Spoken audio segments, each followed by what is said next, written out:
దాదాపు 500 ఏళ్ల క్రితం కొడిమ్యాల పరగనాలో నివసించే సింగం సంజీవుడనే పశువుల కాపరి కొండగట్టు గుట్టల్లో తన పశువులను మేపుతుండగా ఓ ఆవు తప్పిపోయింది.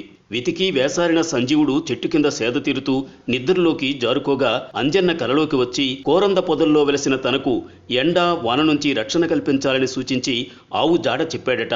కళ్ళు తెరిచి చూడగా ఆవు కనిపించడంతో సంజీవుని ఆనందానికి అవతుల్లేవు. భక్తి భావంతో కోరంద ముళ్ల పొదలను తొలగించి స్వామివారికి చిన్న ఆలయాన్ని నిర్మించినట్లు చరిత్రకారులు చెబుతారు. నారసింహ వక్త్రంతో వెలసిన కొండగట్టు అంజన్న ఆలయానికి ఈశాన్య భాగంలోని గుహల్లో మునులు తపస్సు ఆచరించినట్లు ఆనవాళ్లున్నాయి. శ్రీరాముడు కోసం లంకకు వెళ్లే సమయంలో లక్ష్మణుడు మూర్ఛిల్లిపోగా ఆంజనేయుడు సంజీవని పర్వతాన్ని తీసుకుని వస్తుండగా అందులోంచి ఓ ముక్క రాలిపడి కొండగట్టుగా ప్రసిద్ధి పొందిందని మరికొందరు పురాణగాథను చెబుతుంటారు.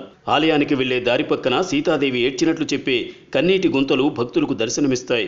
ప్రకృతి సిద్ధంగా వెలసిన పుష్కరంలో పుణ్యస్నానాలు ఆచరిస్తే పాపాలు తొలగిపోతాయని విశ్వసిస్తారు. రోగగ్రస్తులు, సంతానహీనులు అంజన్న సన్నిధిలో 41 రోజులు గడిపితే బాగవుతారని భక్తుల విశ్వాసం.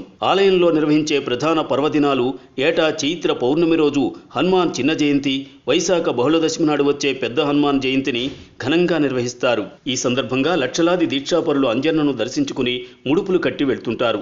పెద్ద హనుమాన్ జయంతి సందర్భంగా 3 రోజుల పాటు హోమం నిర్వహిస్తారు. ఉగాది పండుగ రోజు స్వామివారి సన్నిధిలో పంచాంగ శ్రవణం జరుగుతుంది. చైత్ర శుద్ధ నవమి రోజు శ్రీరామనవమి సందర్భంగా శ్రీ సీతారాముల కళ్యాణం కన్నుల పండుగగా జరుగుతుంది. శ్రావణ మాసంలో సప్తాహ ఉత్సవాలు ఘనంగా నిర్వహిస్తారు.